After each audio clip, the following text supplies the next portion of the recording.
Преди зората на историята една легенда се е родила от самия вятър.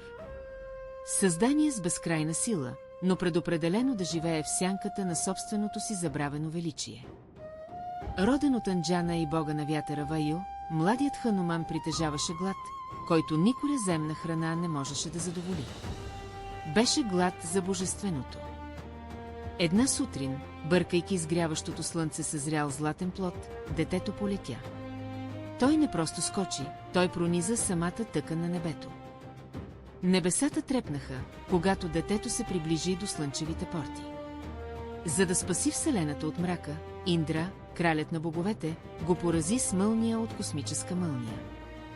За да успокоят скърбящия бог на вятъра, божествата дадоха нападналото дете дарове, надхвърлящи въображението, непобедимост, мъдрост и силата да променя формата си по желание. Но имаше една уловка. За да предпази света от неговите пакости, върху него беше наложено проклятие. Хануман щеше да забрави силите си до момента, в който те наистина бяха необходими. Минаха години в тихо служение, докато не пристигна скитащ принц на име Рама, търсещ изгубената си съпруга Сита. В този момент зъбните колела на съдбата започнаха да се въртят. Търсенето ги отведе до края на света, където огромен, непроходим океан стоеше между тях и царството на демоните Ланка. Докато войните се отчаяха, повъзрастният Джамбаван пристъпи напред.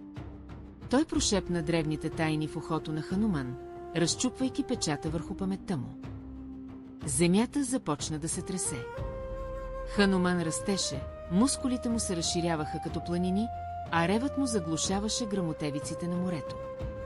Великанът най-накрая се събуди. Със скок, който пропука самата земя под него, той се извиси над океана, жива комета от злато, пронизана през синята празнота. Чудовищата се надигнаха от дълбините, за да го спрат, но те бяха просто камъчета по пътя му.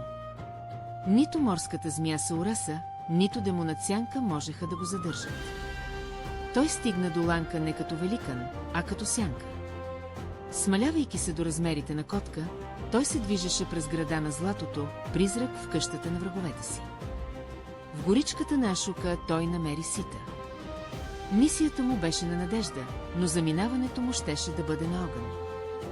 Заловен от краля на демоните Равана, те запалиха опашката му. Но те не осъзнават, че току-що са му дали факла, за да изгори света им. Той скачаше от шпил на шпил, превръщайки златния град в погребална клада. Този ден Ланка научи, че някои богове не са предназначени да бъдат затворени. Когато започна голямата война, Хануман стана най-добрият щит. Но най-голямото му изпитание дойде, когато слънцето беше на път да изгрее над умиращия Лакшмана. Тъй като не успял да намери лечебната билка в планината, той направил немислимото. Той повдигна цялата планина и я прелетя през континента.